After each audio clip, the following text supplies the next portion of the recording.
বন্ধুরা কালকে বলেছিলাম টক দই বসাবো, তো দেখি দইটা কীরকম বসছে, চলুন দেখি। তো আমি আসলে এই যে চুলার পাশে একটা ডেকচিতে রেখে দিয়েছিলাম আর কি, এইভাবে ঢাকনা দিয়ে ভালো করে ঢাকনা দিয়েছি, কারণ যদি পোকা টোকা ঢুকে যায় তাই।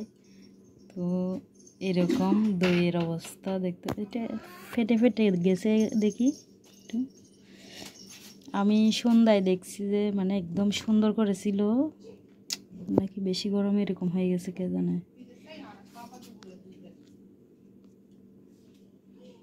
এই যে ফাটা ফাটা হয়ে গেছে,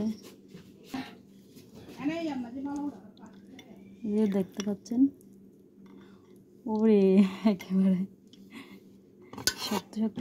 এই যে কাজ করলে মানে আমরা যেভাবে মানে যেরকম কিনে আনি মার্কেট থেকে সেম ওরকমই লাগছে। আরও মনে হচ্ছে এটা আরও কোয়ালিটি ভালো হয়েছে এরকম লাগছে। দেখি একটু খেয়ে দেখি।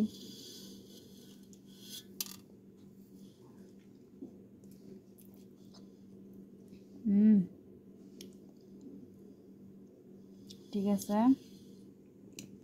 এখন ফ্রিজে রেখে দেবো, ঠান্ডা ঠান্ডা হলে আর একটু ভালো লাগবে।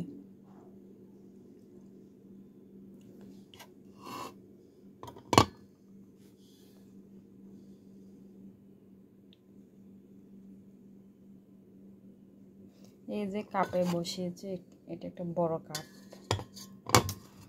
আচ্ছা, ওকে, বাই বাই।